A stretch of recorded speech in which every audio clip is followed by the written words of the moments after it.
Bonjour tout le monde, on se retrouve aujourd'hui pour le déballage du dernier module de la série 1. En fait, le dernier module dans la boîte de la série 1 parce qu'il reste quand même un autre petite micro-extension par la suite, à part évidemment des figurines et tout ça. Donc ça ici, on va avoir le Dr. Fright qui va être l'extension Frightmare on Maple Lane. Et donc, et ce que ça contient?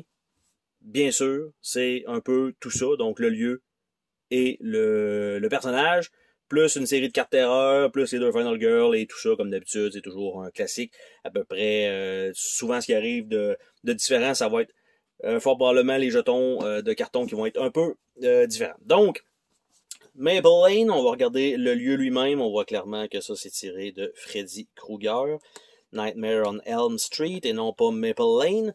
Donc, le lieu lui-même va être Maple Lane avec Northwest, Southwest, Northeast et Southeast.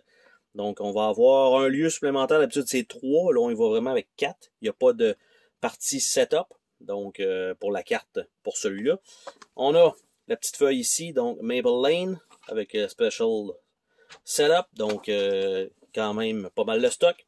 En dessous du petit tray, on a une carte pour Sheila, qui va être une des deux Final Girl de cette boîte-là, de ce module-là. Dans notre pack ici, nous avons la série de cartes de terreur qui doit être mixée avec le tueur. Donc, on a ça. Et donc, les cartes qu'on a.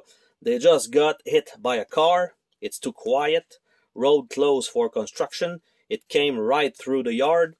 They told us to hide. I said, don't look back. Did you hear what happened on Maple Lane? We are all gonna die. Donc ça, c'est le petit deck qui va être à mixer. Et nous avons deux nouvelles cartes d'action, donc probablement pour ce scénario-là. Donc ça va être Convince, un peu ce qu'on avait eu avec l'extension avec le tueur, là, comme un genre de dieu là, qui était là. Lui, il avait donc une série de cartes supplémentaires qu'on ajoute aux actions possibles. On a ici quelques jetons, donc, pour ce lieu-là. Je vais dire quelques jetons, c'est quand même pas mal, là. On est rendu à, quoi, 12, 18, 24 nouveaux jetons. Donc ça, c'est la première fois, d'habitude, ils en mettent genre 3. Et on a le petit deck de cartes, donc, qui va être le setup. Donc, évidemment, avec les cartes avec un fini non tissé, bien sûr. On a toujours l'icône qui est là pour ça, ça c'est bien. Donc, Quiet Place, on a le départ de notre héros, on a le killer, là où il va starter, et tous les chiffres, ce sont là où il y aura donc des personnes qui vont être éliminées.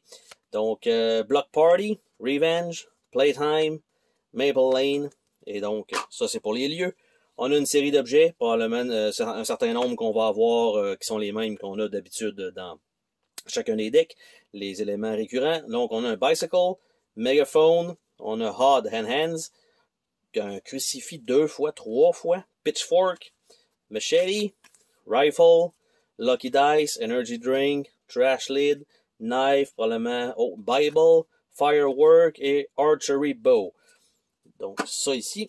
Et nous avons les petits events pour pimenter le tout avec The Smallies, Officer Cop, Party in the Burbs, It's the 4th of July, Boyfriend, What is going on over there, Under construction, It's raining, Fire, ça va bien un après l'autre, Friendly Neighborhood.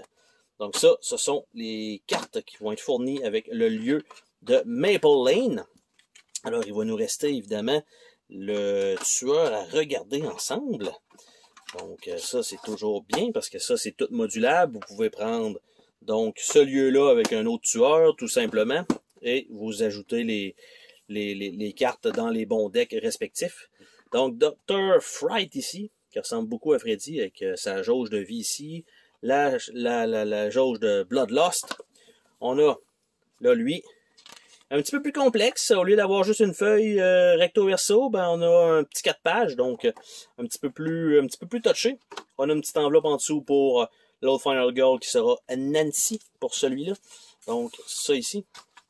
Et on va ouvrir le tray. Donc on a un bon paquet de cartes, celui-là. D'habitude, on a juste un paquet de cartes terreur et des fois des actions supplémentaires. Et là, ici, ben on a, oui, un paquet de cartes terreur.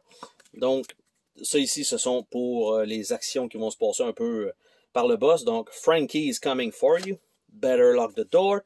Grab your crucifix. Better stay up late. Never sleep again. Ah, he's disgusting.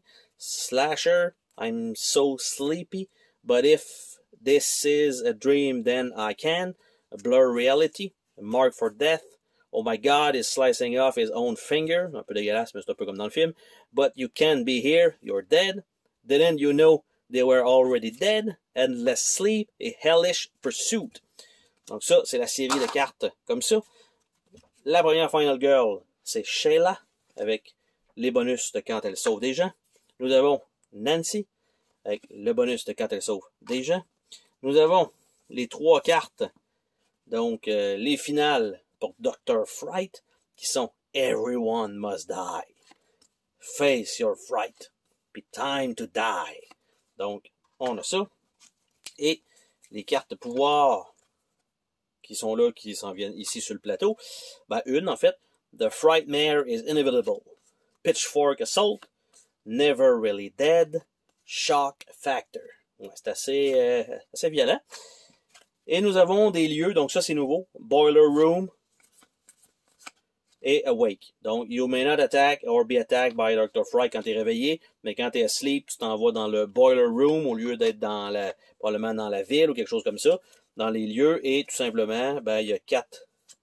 On voit qu'il est là, il est en bas ici, il est à gauche là, et là, il est en haut à droite. Donc, ça va changer probablement, tout dépendant à chaque fois que vous allez retourner entre le passage de réveillé et endormi, un peu comme quand vous voulez attaquer, bref, Freddy, vous pouvez uniquement l'attaquer dans le monde des rêves. Donc, c'est un peu le principe de cette extension. Donc, avec Dr. Fright, et c'était l'extension Frightmare on Maple Street.